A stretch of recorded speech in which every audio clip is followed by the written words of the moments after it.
বেলুরের গঙ্গায় বান আর সেই সময় গঙ্গা পারাপার করছে যাত্রী বোঝাই লঞ্চ। বানের জেরে গঙ্গার ঢেউয়ে দুলছে লঞ্চ। এই ভিডিও সোশ্যাল মিডিয়ায় ভাইরাল হয়। জানা গেছে লঞ্চটি যাত্রী নিয়ে দক্ষিণেশ্বর থেকে বেলুর আসছিল। কিছুটা যেতেই বান আসে। লঞ্চ তখন প্রায় মাঝ গঙ্গায়। সেই সময় যাত্রীরা আতঙ্কিত হয়ে পড়েন। লঞ্চের দুলুনিতে কেউ বমি করতে থাকেন।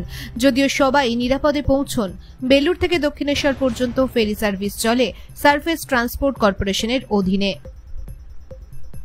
ব্যুরো রিপোর্ট, বর্তমান নিউজ টাইম।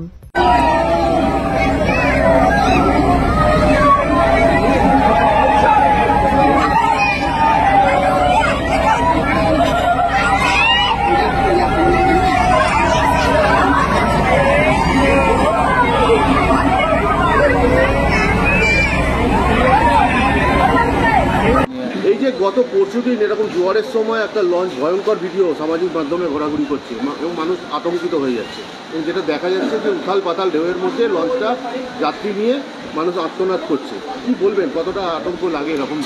দেখুন, যেটা হচ্ছে আমাদের কলকাতাতে যে হুগলি নদীর যে জলপথ যে ব্যবস্থা আছে, সেটা আমি যেটা দেখেছি যে কোনো ক্ষেত্রে যখন সরকারের যে নির্দেশিকা আসে তখন লাইফ জ্যাকেটের ব্যবস্থা বলা হয়, কিন্তু সেই লাইফ জ্যাকেট অনেক ক্ষেত্রে আমরা দেখেছি পর্যাপ্ত পরিমাণে থাকে না, বা কোনো ক্ষেত্রে আমাদের যাত্রীদের তরফেও সেটা পড়ার ব্যাপারে একটা অনীহা কাজ করে।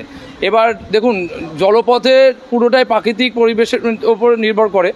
আমাদের নিশ্চয়ই যে এখন যে আবহাওয়া দপ্তর থেকে যে গাইডলাইন থাকবে সে অনুযায়ী যদি আমাদের যে লঞ্চ যে চলছে সে পরিষেবার কাছে যদি খবর থাকে, তাহলে এইরকম পরিস্থিতিতে লঞ্চ না চালানোই ভালো। কারণ মাঝ গঙ্গায় যদি কোনো দুর্ঘটনা ঘটে যায় তখন সরকার প্রশাসন সবার পক্ষেই মানুষকে বাঁচানো সেটা খুব কঠিন কাজ হয়ে দাঁড়াবে। এই যে ভিডিওটা আপনি তো দেখেছেন, কতটা মানে শিওরে ওঠার মতো?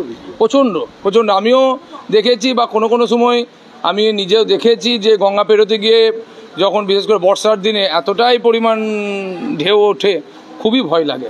তখন কি মনে হয় লঞ্চটা বন্ধ রাখাই ভালো? লঞ্চটা সেই মুহূর্তের জন্য অবশ্যই বন্ধ রাখার ভালো। এই যে পরিবার নিয়ে আপনিও তো এখন বেরোবেন, এখন নয় জোয়ার আসছে না কিছু, যদি বাই চান্স আসে তখন কি প্রিকশনের কোনো ব্যবস্থা আছে লঞ্চের মধ্যে, দেখেছেন আপনি?